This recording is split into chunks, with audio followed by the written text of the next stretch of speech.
سب سے پہلے تو یہ کہہ رہے ہیں کہ اس فیصلے سے بہت ناانصافی ہوئی ہے، اس فیصلے سے مایوسی اور دکھ ہوئی ہے، کیونکہ at one point of time ہمیں یہ امید ضرور تھی کہ شاید ہمارے 39 نمینیز جس کا نوٹیفیکیشن ہو چکا تھا by the election commission supreme court کے آرڈر کے مطابق، اور اس آرڈر کے مطابق 2 مرتبہ ایکسپلینیشنیں آ چکی تھی، اور وہ ایکسپلینیشن اور وہ 39 کی نوٹیفیکیشن کسی نے چیلنج نہیں کیا تھا، تو یہ امید ضرور تھی ہمیں کہ شاید ٹو دیٹ ایکسٹینٹ ہمیں ہماری ریزرو سیٹیں ملے گی۔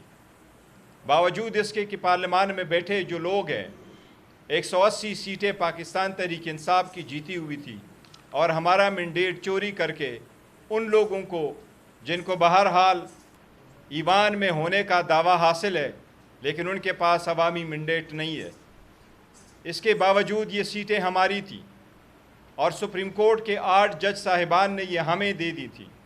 سپریم کورٹ کے مروجہ اصول کے مطابق کوئی بھی لارجر بینچ بیٹھتا اور ریویو کرتا، اور سپریم کورٹ فل کورٹ بیٹھتی، اور سپریم کورٹ فل کورٹ بیٹھ کر کی ریویو کرتی تو ہمیں اعتراض نہ ہوتا، لیکن اس طریقے کو اڈاپٹ نہیں کیا گیا۔ ہم نے سب سے پہلے یہ کہا تھا کہ پہلے اس سے کہ ریزرو سیٹوں کا فیصلہ ہو، 26ویں ترمیم جو عدلیہ کے خلاف ایک سازش کے طور پہ آئین منظور کروائی گئی تھی، ہم نے کہا تھا سب سے پہلے 26ویں ترمیم کا فیصلہ ہو، وہ بینچیں ایسے بنے جس میں سارے سپریم کورٹ کے ججز ہو، پہلے 26ویں ترمیم کا فیصلہ ہو، اور اس کے بعد سپریم کورٹ کے سارے ججز بیٹھ کے ہمارے ریزرو سیٹوں کا بھی فیصلہ کر لیں۔ آئین کی تشریح درکار تھی، آرٹیکل 51 کی، اگر 8 ججز کی تشریح میں کوئی ابہام تھا تو وہ full court of supreme court بیٹھ جاتی تو ختم کرتی۔ یہ تاریخ کی کتابوں میں، قانون کی کتابوں میں کبھی نہیں سنا تھا کہ 13 ممبر ججمنٹ کوئی 7 ممبر ججز سیٹ اسائڈ کر سکتے ہیں۔ سپریم کورٹ کا کبھی ایسا طریقہ کار نہیں رہا۔ افسوس کے ساتھ کہنا پڑتا ہے پاکستان تحریک انصاف دن رات کوشش کرتی ہے کہ ہم قوم کو یکجا کرے، ہم جمہوریت کو مضبوط کرے، لیکن بدقسمتی سے قاضی فائزہ صاحب کا سایہ ہمیں چھوڑ نہیں رہی، جس سے ہمیں دکھ اور افسوس ہوا ہے اس فیصلے سے۔ اب اس کی ایک وضاحت کروں گا کہ اس کے بعد ہم کہاں کھڑے ہیں، کیونکہ کوئی لوگ اس کو مس انٹرپریٹ نہ کرے۔ آپ کو میں کچھ فیکٹس اینڈ فگر تاریخوں کے ساتھ دیتا ہوں زیادہ ایکسپلینیشن کے لیے۔ پاکستان تحریک انصاف پاکستان کے 859 کنسٹیچوئنسی پہ 850 کنسٹیچوئنسی پہ ہم نے الیکشن لڑا تھا۔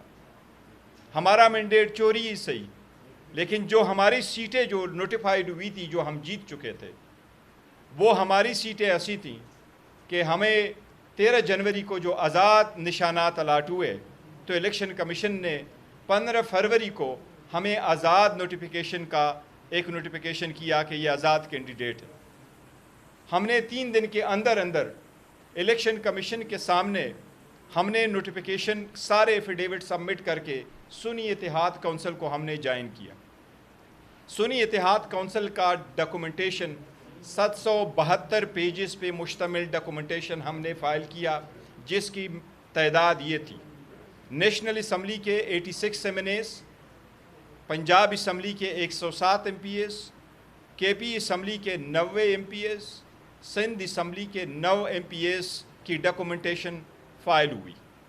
نیشنل اسمبلی میں یہ نوٹیفیکیشن کے خلاف کسی نے ریپریزنٹیشن الیکشن کمیشن میں فائل نہیں کی تھی۔ 22 فروری کو الیکشن کمیشن نے 78 سیٹیں چھوڑ کے 78 سیٹیں جو ہمیں ملنی تھی اس کو چھوڑ کے باقی ساری پولیٹیکل پارٹیز کو اپنی جیتی ہوئی سیٹیں، جو کہ نہیں جیتی ہوئی تھی لیکن برائے نام جیتی ہوئی سیٹوں پہ جتنے ریزرو سیٹیں ان کی ملتی تھی ان کو وہ سیٹیں دے دی، باقی سیٹیں ہماری تھیں۔ یہ سیٹیں خالی بھی رکھی جا سکتی تھی، لیکن ہم پہلی مرتبہ ایسا ہوا ہے کہ پولیٹیکل پارٹیز کو ان کی جیتی ہوئی سیٹوں سے یا برائے نام جیتی ہوئی سیٹوں سے زیادہ سیٹیں ملی ہے اس مرتبہ۔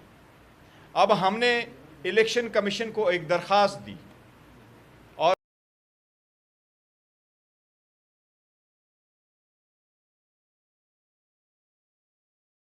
وہ کونسل کے پلیٹ فارم سے تو الیکشن کمیشن نے نوٹیفیکیشن نہیں کیا تھا، اور سیکرٹری نیشنل اسمبلی نے ہمیں کہا کہ ہم آپ کا پارلیمنٹری لیڈر نہیں بلکہ آپ کے طور پہ نوٹیفائی کریں گے۔ ہم الیکشن کمیشن گئے اور الیکشن کمیشن نے ہمارے 86 MNAs کا نوٹیفیکیشن 25 اپریل 2024 کو ایشو کیا تھا۔ میں واضح کرنا چاہتا ہوں ہمارا نوٹیفیکیشن آج بھی انٹیکٹ ہے، الیکشن کمیشن کے ویب سائٹ پہ بھی وہ نوٹیفیکیشن انٹیکٹ ہے۔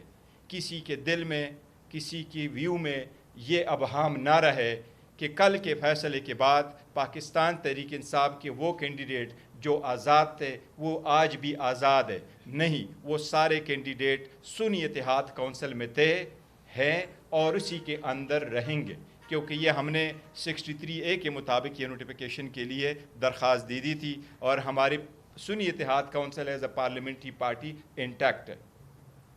25 اپریل 2024 کو جب یہ نوٹیفیکیشن ہوا تو الیکشن کمیشن نے ابھی ہمارے 3 اور نوٹیفیکیشن کرنے تھے۔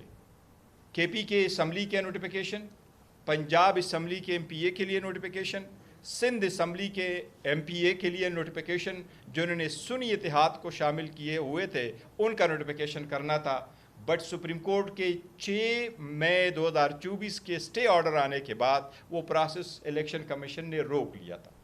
لہٰذا ہمارے سارے MPAs اور MNA سنی اتحاد میں جنہوں نے جوائن کیا تھا وہ کنٹینیو کرتے ہیں سنی اتحاد میں، وہ انڈیپینڈنٹ نہیں ہے، وہ اس پارٹی میں ہے، اور الیکشن کمیشن سے مطالبہ کرتے ہیں کہ باقی تینوں صوبوں کے بھی نوٹیفیکیشن جلد ایشو کیے جائیں۔ اس لیے ہمارے یہ ایک ویو تھا کہ ہم آپ کے ساتھ شیئر کریں کہ وہ اس پارٹی میں رہے ہیں، کوئی آزاد نہیں ہے، کوئی ایسا نہ کہے کہ کوئی گروپ بنے گا۔ فرق صرف اتنا تھا کہ ان MPA MNAs کے بہاپ پہ اور ان MNAs کو ہم ریزرو سیٹیں مانگ رہے تھے، جو ریزرو سیٹیں ہمیں نہیں ملی۔ دوسری بات جو کرنا چاہ رہے ہیں کہ ہم تو کوشش کر رہے ہیں کہ ملک کے ساتھ رہے، قوم کے ساتھ رہے، جمہوریت کے ساتھ رہے، لیکن وہ روح ہمیں چھوڑ نہیں رہی۔ عدلیہ سے ہمیں مایوسی ہوئی ہے۔ خان صاحب نے انصاف کے نام پہ یہ تحریک شروع کی ہے، 27 سال سے اس کے لیے کوشش کی۔ جب خان صاحب نے اس کی بنیاد ڈالی تو رول آف لا اور جوڈیشری کارکردگی میں پاکستان 9ویں نمبر پہ تھا، آج پاکستان 129 نمبر پہ ہے۔ اس کا مطلب یہ ہے کہ انصاف کا حصول آج جتنا مشکل ہے 1996 میں اتنا مشکل نہیں تھا۔ افسوس کے ساتھ کہنا پڑتا ہے جب دنیا نے ہر فیلڈ میں ترقی کی، بدقسمتی کے ساتھ پاکستان کے عدلیہ اور جوڈیشری میں کوئی پروگرس نہیں آ سکا۔ لوگوں کو بروقت اور انصاف ہوتا ہوا کیا نا انصافی لوگوں کو ملی، اس پہ بہت افسوس ہو رہا ہے، لیکن سٹرگل کنٹینیو کریں گے۔ اور اس کی زندہ مثال یہ ہے کہ اب ہمارے پارلیمنٹری لیڈرز بھی سمیت ہمارے کیسز چل رہے ہیں، جس میں ہمارے leader of the opposition in the senate Shibli Faraz صاحب بھی ایکیوزڈ ہے، جس میں عمر ایوب خان صاحب leader of the opposition in the national assembly بھی ایکیوزڈ ہے۔ جج صاحب ٹائم نہیں دے رہے، جج صاحب کیسز چلا رہے ہیں، 9 بجے تک چلا رہے ہیں۔ میں کہہ رہا ہوں پاکستان تحریک انصاف کے جمہوریت کے فائدے کے لیے نہیں ہے، اپنے لوگوں کے ساتھ ایسے ناانصافی کرنے کے غلط نتائج اثر ہوتے ہیں، یہ ملک اور قوم پہ اثر انداز نہ ہو۔ مہربانی کرے، ہماری چیف جسٹس سے التماس ہے کہ آپ انصاف ہوتا ہوا نظر کرنے کے لیے تو کریں۔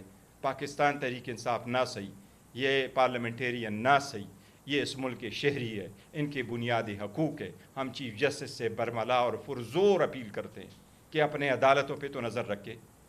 آپ کنسٹیٹیوشن بینچ کا حصہ نہ ہوتے ہوئے بھی اس عدلیہ کے سربراہ ہیں۔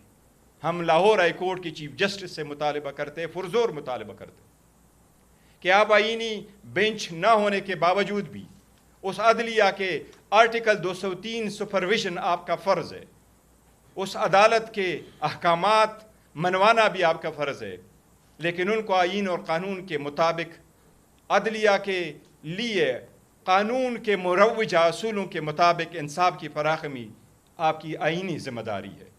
میں آپ سے بھی درخواست ہے کہ براہ مہربانی لوور کورٹس کو ہدایات ایشو کی جائے، ڈائریکشن ایشو کی جائے، ہمیں آپ ڈسکریمنیٹ نہ کرے۔ یہ دن گزر جاتے ہیں لیکن لیگیسی لوگ چھوڑ جاتے ہیں۔ ملک کو اندھیروں میں نہ دھکیلے، ملک میں دیرے میں چلا جاتا ہے جب انصاف نہ ہو اور انصاف ہوتا ہوا نظر نہ آئے. میری سب سے درخواست ہے اس پہ غور کریں. جی شبلی صاحب آپ ادھر آئیں گے یا ادھر سے؟ اوکے.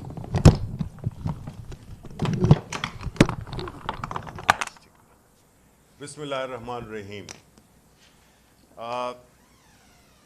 چیئرمین ہمارے گوہر صاحب نے تفصیل سے آپ کو جو آئینی نکات ہیں، جو قانونی نکات ہیں، اس کا بتا دیا. میں صرف یہ کہنا چاہتا ہوں کہ دیکھیں جو کل کا فیصلہ ہوا اس کے بعد اگر آپ نظر دوڑائیں تو اب آپ کو بڑے کلیئرلی اس چیز کا اندازہ ہو جائے گا کہ جو رجیم چینج ہوئی 2022 میں، اس کے بعد جس طرح سے ہم نے دیکھا ہے کہ آئین کو متعدد بار اس کی شقوں کی خلاف ورزی کی گئی، اور اب تک ایک سٹیج ایسی آ چکی ہے جس میں کہ آئین محض ایک کیا کہتے ہیں، ایک تھیوریٹیکل صورتحال اختیار کر گیا. یعنی اس کی کوئی عمل درآمد سلیکٹیولی جب سوٹ کرے رجیم کو تو اس پہ عمل درآمد ہوتا ہے، اور جب نہ ہو، جب اس کو آپ سلیکٹیولی اس پہ اگنور کریں، جس میں کہ سب سے پہلا جو وہ تھا وہ الیکشنز وقت میں نہ کرانا جب اسمبلیاں ٹوٹ جائیں. خیبر پختونخوا کی اور پنجاب کی، اس میں جو آئین میں بڑا کلیئر لکھا ہوا ہے کہ 90 دن کے اندر انتخابات ہونے چاہیے، وہ نہیں ہوئے، وہ توڑا گیا. پھر کیا تگ و دو کر کے الیکشنز اناؤنس ہوئے. اب جو الیکشنز کے اناؤنس ہونے تک جس طرح کے پاکستان تحریک انصاف، جس میں کہ اس کے قائد عمران خان بھی شامل ہیں، ان کو جیل میں ڈالا گیا، سیاسی لیڈرشپ کو ختم کیا گیا، جو پہلی ٹیئر کی لیڈرشپ تھی، کارپیٹ بومنگ کی گئی اور ان کو ہٹایا گیا. اس کے بعد جب یہ خیال ذہن میں آیا کہ اب تحریک انصاف ختم ہو چکی ہے تو الیکشنز اناؤنس کیے گئے. اس کو بھی سیف گارڈ کرنے کے لیے پاکستان تحریک انصاف سے اس کا انتخابی نشان چھینا گیا. اس کے باوجود جب وہ اسکیم بھی فیل ہو گئی اور لوگوں نے جوک در جوک، ملک کی میجورٹی نے پاکستان تحریک انصاف عمران خان کے نمائندہ کینڈیڈیٹس کو ووٹ کیا، باوجود ان سمبلز کے جن کو کہ ایک ایسا ملک جس میں کہ اتنی لوگ لکھے پڑھے نہیں ہیں، اس کے باوجود بھی لوگوں نے اپنا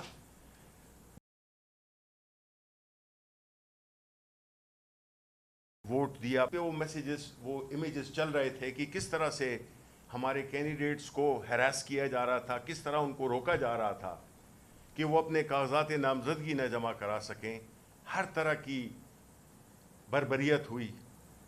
جو اس جال میں سے بھی نکل گئے، وہ جو الیکٹ ہو گئے، پھر ان پہ یہ کیا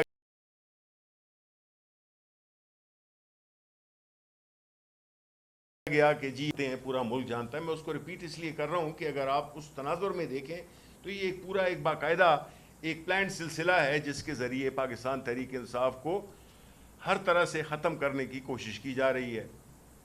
اب جو موجودہ صورتحال ہے اس میں اگر ہم یہ دیکھیں کہ الیکشن کمیشن آف پاکستان، جس کا کہ کام ہے الیکشن کرانا، فری اور فیئر ٹرانسپیرنٹ الیکشن کرانا، اس نے اپنا کردار کس طرح سے ادا کیا. کس طرح سے خیبر پختونخوا میں سینٹ کے الیکشنز نہ کرائے گئے. کس طرح سے جب ثانیہ نشتر نے استعفیٰ دیا تو اس کے 30 دن کے اندر انتخابات پنجاب میں بھی، سندھ میں بھی ہوئے، بلوچستان میں بھی ہوئے، لیکن خیبر پختونخوا میں نہیں ہوئے. یہ ایسا ایک قانون کی خلاف ورزی ہے کہ اس لمبی لسٹ میں جس میں کہ آئین شکنی جدھر جدھر بھی کی گئی ہے اس کی لسٹ لمبی ہو رہی ہے.